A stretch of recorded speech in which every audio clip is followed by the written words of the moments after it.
شیطان کیسے حملہ آور ہوتا ہے؟ انسانی زندگی میں ابلیس کی مداخلت کے دو پس منظر ہیں: برائے فساد اور بعد از فساد۔ ابلیس کی برائے فساد مداخلت کسی انسان کی پاک زندگی کو گناہ سے آلودہ کرنے کی کوشش ہے، جبکہ بعد از فساد مداخلت انسانی زندگی کو مزید گناہ آلود کرتی ہے۔ سورہ ابراہیم میں اللہ پاک ارشاد فرماتے ہیں، جب اور کام کا فیصلہ کر دیا جائے گا تو شیطان کہے گا کہ اللہ نے تمہیں سچا وعدہ دیا تھا اور میں نے تم سے جو وعدے کیے تھے ان کے خلاف کیا۔ میرا تم پر کوئی دباؤ تو نہیں تھا، ہاں میں نے تمہیں آواز دی اور تم نے میری بات مان لی، پس تم مجھے الزام نہ دو بلکہ تم خود اپنے آپ ہی کو ملامت کرو۔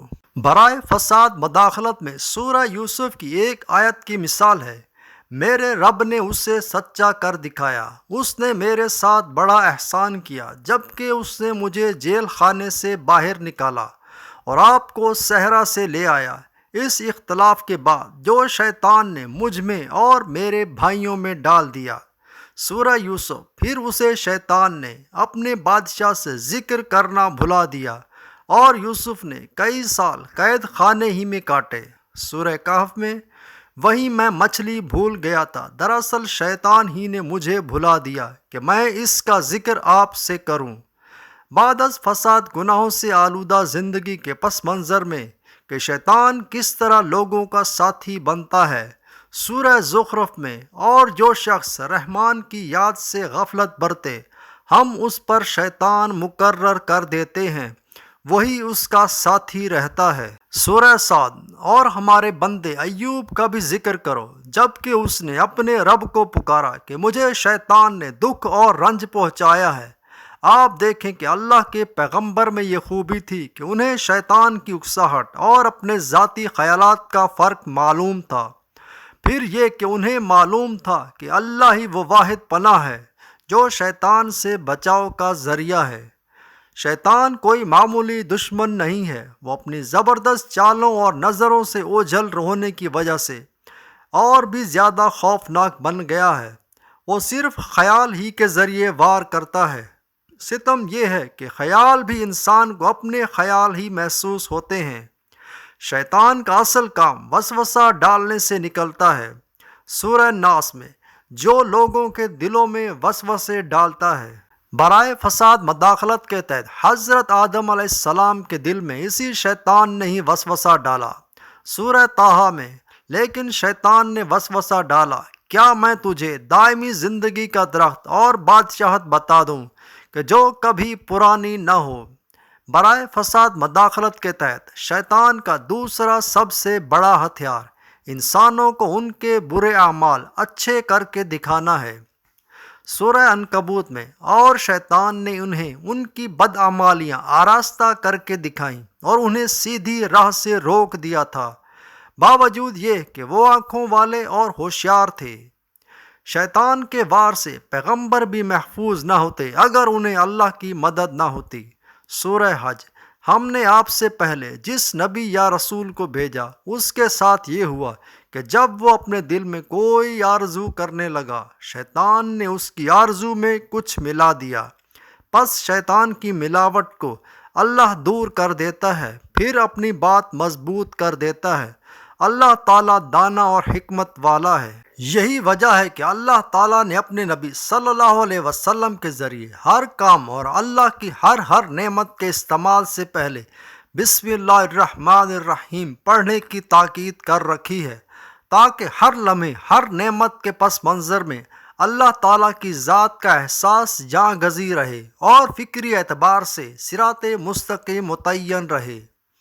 شیطان کا کام اللہ کی سیدھی راہ سے انسان کو ہر حال میں روکنا ہے، اور اس پر اس نے اللہ کے سامنے قسم کھا رکھی ہے۔ سورہ اعراف۔ میں قسم کھاتا ہوں کہ میں ان کے لیے آپ کی سیدھی راہ پر بیٹھوں گا، پھر ان پر حملہ کروں گا، اور ان کے آگے سے بھی، پیچھے سے بھی، دائیں سے بھی، بائیں سے بھی، اور آپ ان میں سے اکثر کو شکر گزار نہ پائیں گے۔ شیطان انسانی فکر کے ذریعے انسانی ذہن میں نقب لگا کر انسانوں کو گمراہ کرنے کی کوشش کرتا ہے، بہت سارے اعراب کے لوگ صحرائی علاقوں سے رسول اکرم صلی اللہ علیہ وسلم کے پاس مدینہ میں آتے۔ ان میں سے جب کوئی مدینے آتا تو اگر اس کی جسمانی صحت اچھی رہتی اور اس کی گھوڑی بچھیری جنم لیتی اور اس کی بیوی کے ہاں بیٹا پیدا ہوتا اور اس کے مال مویشی بڑھ جاتے، تو وہ راضی اور مطمئن رہتا اور کہتا کہ جب سے میں اس دین میں داخل ہوا ہوں مجھے بھلائی ہی بھلائی ملی ہے۔ اور اگر اسے مدینے کی آب و ہوا راس نہ آتی اور کوئی بیماری لگ جاتی، اس کی بیوی بیٹی جنتی، گھوڑی کا حمل ضائع ہو جاتا اور اس کا مال جاتا رہتا، یا اسے زکوٰۃ قدرے دیر سے ملتی، تو اس کے اوپر شیطان مسلط ہو جاتا اور اس کے دل میں وسوسے ڈالتا کہ جب سے تم اس دین میں داخل ہوئے ہو تمہیں برائی کے سوا کچھ حاصل نہیں ہوا، چنانچہ وہ اپنے دین سے پھر جاتا۔ حضرت عطیہ ابو سعید الخدری سے مروی ہے کہ ایک یہودی اسلام لے آیا، اس کی نظر جاتی رہی اور اس کا مال بھی جاتا رہا اور اس کا بچہ بھی مر گیا۔ اس نے اسلام سے بدشگونی کی، یعنی اس نے ایسا سمجھا کہ اسلام لانے کی وجہ سے ہی اس پر مصیبت نازل ہوئی ہے۔ وہ نبی کریم صلی اللہ علیہ وسلم کے پاس آیا اور کہا کہ مجھے اسلام سے سبکدوش کر دیجیے۔